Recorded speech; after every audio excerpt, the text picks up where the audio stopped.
இந்த மரங்களுக்கெல்லாம் இந்த சீம கருவேலையும் இந்த தைல மரம்ங்கிற இந்த யூக்கலிப்டஸுக்கும் வேர்க்கல். இது மரங்களின் இது மரமே இல்லை, மரங்களின் பிசாசு.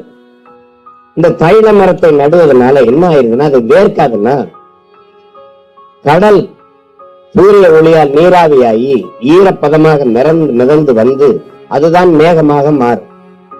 அது என்ன செய்யும்? இந்த சீமக்கருவேலை இந்த யூக்கலிப்டஸ் மரமும் ஈரப்பதமாக வருகிற அந்த காற்றை உறிஞ்சி சாப்பிடும். அதுக்கு வேர்க்காது, ஆனால் மேகமாகிறதுக்கு முன்பு அந்த ஈரப்பதத்தை உட்கொண்டு அதை மேகமாகவே உருவாக விடாமல் தடுக்கும்.